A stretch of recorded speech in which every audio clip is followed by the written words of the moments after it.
నిరుద్యోగి ప్రబళిక ఆత్మహత్యతో మరోసారి కొలువుల భర్తీ అంశం చర్చల్లోకొచ్చింది. అధికార ప్రతిపక్ష నేతల మధ్య వాగ్వాదం ఎలా ఉన్నా అంతిమంగా నిరుద్యోగులకు తెలంగాణ ప్రభుత్వం నిరాశనే మిగిల్చిందన్నది కాదన్నలేని వాస్తవమని ఉద్యోగార్థులంటున్నారు. ముఖ్యమంత్రి స్వయంగా గతేడాది మార్చిలో అసెంబ్లీలో 80,000కు పైగా ఉద్యోగాల భర్తీ కోసం మరుసటి రోజే నోటిఫికేషన్ విడుదల చేస్తామన్నారు. ఆ హామీ ఇప్పటికీ అమలు కాలేదు. వచ్చిన నోటిఫికేషన్స్లో గ్రూప్ 1 ప్రిలిమ్స్, ఏఈఈ, డిఏఓ వంటి పరీక్షలు టీఎస్పీఎస్సీ ప్రశ్నాపత్రాల లీకేజీతో రద్దయ్యాయి. అప్పుడే ఏళ్ల తరబడి ప్రిపేర్ అయి పరీక్షలు రాసిన అభ్యర్థులు ఆందోళనకు గురయ్యారు. లక్షలు ఖర్చు పెట్టి పండగల సమయంలోనూ సొంత ఊళ్లకు వెళ్లకుండా ప్రిపరేషన్లో నిమగ్నమై రాత్రింబవళ్లు కష్టపడి రాసిన పరీక్షలు, వాటి నిర్వహణలో సర్వీస్ కమిషన్ నిర్లక్ష్యం కారణంగా రద్దయ్యాయి. ఆ సమయంలో మంత్రి కేటీఆర్ ప్రెస్ మీట్ పెట్టి మరీ లీకేజీ అంశాన్ని రాజకీయం చేయొద్దని కోరారు. ప్రస్తుతం అందరం కలిసి నిరుద్యోగులకు భరోసా కల్పించాల్సిన బాధ్యత ఉందన్నారు. కానీ ఆ రోజు ఆయన చెప్పిన మాటలు ఆచరణలో మళ్లీ విఫలమయ్యాయని గ్రూప్ 1 ప్రిలిమ్స్ పరీక్షను కోర్టు మరోసారి రద్దు చేయడంతో తేలిపోయింది. దీనంతటికీ ప్రధాన కారణం ప్రభుత్వం నియామకాల భర్తీ విషయంలో నిర్దిష్ట కార్యాచరణ లేకపోవడమే కారణమని నిరుద్యోగులు, విద్యార్థి సంఘాల నుంచి విమర్శలు వెల్లువెత్తుతున్నాయి. ప్రవళిక ఆత్మహత్య చేసుకోలేదని, ఇది ప్రభుత్వం చేసిన హత్యనని కాంగ్రెస్ నేత రాహుల్ గాంధీతో పాటు నిరుద్యోగులు సైతం ఆరోపిస్తున్నారు. ఎన్నికల వేళ నిరుద్యోగి ప్రవళిక ఆత్మహత్య, దాంతోపాటే రగిలిన నిరుద్యోగుల ఆందోళన సహజంగానే అధికార పార్టీకి ఇబ్బందికరంగా మారింది. నియామకాల విషయంలో 2018 నుంచి అసెంబ్లీ వేదికగా బయట ప్రభుత్వాన్ని ఎన్నిసార్లు నిలదీసినా పట్టించుకోలేదు. ఎప్పుడు అడిగినా దేశంలో ఏ రాష్ట్ర ప్రభుత్వం చెయ్యనన్ని ఉద్యోగాలు భర్తీ చేశామని గొప్పలు చెప్పుకున్నదే తప్ప నియామకాల్లో జాప్యం, ఆయా నియామకాల సంస్థల వైఫల్యాలతో రద్దయిన పరీక్షలు, కోర్టులు, ఆ లోపాలపై లేవనెత్తిన ప్రశ్నల గురించి ఎన్నడూ సరిగ్గా స్పందించలేదని విద్యార్థి నేతలు చెబుతున్నారు. 2011 మార్చి నాటికి 1,32,899 ఉద్యోగాలిచ్చినట్లుగా ప్రభుత్వ వాదన.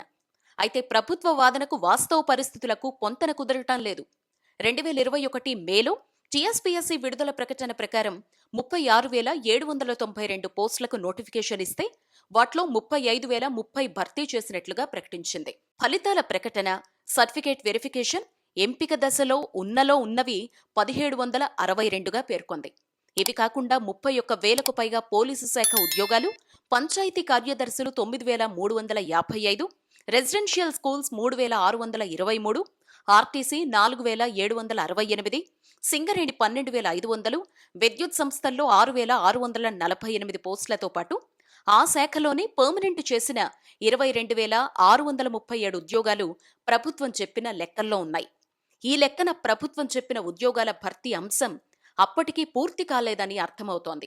ఇది కాకుండా ఏడాదిన్నర కిందట ప్రకటించిన 80,000 ఉద్యోగాలకు ఇప్పటికీ పూర్తి స్థాయిలో నోటిఫికేషన్లు విడుదల కాలేదు. ప్రకటించిన ఉద్యోగాల్లో గ్రూప్ 1, 2, 3, 4లలో గ్రూప్ 1 ప్రిలిమ్స్ 2 సార్లు రద్దయిన సంగతి తెలిసిందే. గ్రూప్ 4 పరీక్ష ముగిసిన ఫైనల్ కీ మాత్రమే వచ్చింది. కానీ నియామక ప్రక్రియ పూర్తి కాలేదు. గురుకుల పరీక్షల నేపథ్యంలో ఒకసారి, తాజాగా ఎన్నికల షెడ్యూల్ నేపథ్యంలో మరోసారి గ్రూప్ 2 వాయిదా పడింది. మొత్తం 783 పోస్టులకు సుమారు 5.51 లక్షల మంది దరఖాస్తు చేసుకున్నారు. గ్రూప్ 1 ప్రిలిమ్స్ 2 సార్లు రద్దు కావడం, గ్రూప్ 2 అయినా సజావుగా సాగుతుంది అనుకుంటే అది వాయిదాల మీద వాయిదా పడటం నిరుద్యోగ అభ్యర్థుల్ని నిరాశ, నిస్పృహల్లోకి నెట్టింది. ఏ పరీక్ష ఎప్పుడు జరుగుతుందో, ఎప్పుడు రద్దవుతుందో తెలియని అయోమయ పరిస్థితులు నెలకొన్నాయి. ఈ పరిణామాలతో నిరుద్యోగ అభ్యర్థులకు కోచింగ్ సెంటర్ల వాళ్లు గాని, వాళ్ల ప్రిపరేషన్కు అవసరమైన సలహాలు, సూచనలిచ్చే నిపుణులు కూడా ధైర్యంగా చదవండి అని చెప్పలేకపోతున్నారు. జనవరిలో గ్రూప్ 2 పరీక్ష నిర్వహిస్తామని సర్వీస్ కమిషన్ మరో షెడ్యూల్ ప్రకటించినా ఎన్నికల తర్వాత ఏ ప్రభుత్వం వస్తుందో ఇప్పటివరకు వచ్చిన నోటిఫికేషన్లకు పరీక్ష ప్రక్రియ యథావిధిగా కొనసాగుతుందా, రద్దవుతాయా అనే అనేక సందేహాలు వ్యక్తమవుతున్నాయి. వీటన్నింటి నేపథ్యంలోనే నిరుద్యోగ అభ్యర్థులు తీవ్ర మానసిక ఒత్తిడికి గురవుతున్నారు. ఎన్నికలు ఎప్పుడొస్తాయి అన్నది ప్రభుత్వానికి తెలియంది కాదు. అలాగే నియామకాలు ఎప్పట్లోగా పూర్తి చేయాలని ఒక సరైన గైడ్ లైన్స్ ఉంటే పరిస్థితి ఇక్కడిదాకా వచ్చేది కాదంటున్నారు విద్యారంగ నిపుణులు. నిరుద్యోగులు ఆత్మస్థైర్యం కోల్పోవడానికి కారణాలు అనేకం ఉన్నాయి. ఇప్పటి వరకు గ్రూప్స్ పరీక్షలేవి పూర్తి కాలేదు. రాసిన పరీక్షలే మళ్లీ రాయాల్సి రావడం, నియామక బోర్డులు నిబంధనలకు విరుద్ధంగా పరీక్షలు నిర్వహిస్తూ ఉండటం వల్ల గురుకులం మొదలు మొన్నటికి మొన్న ప్రకటించిన కానిస్టేబుల్ ఫలితాలు కోర్టు ఆదేశాలతో ఆగిపోయాయి.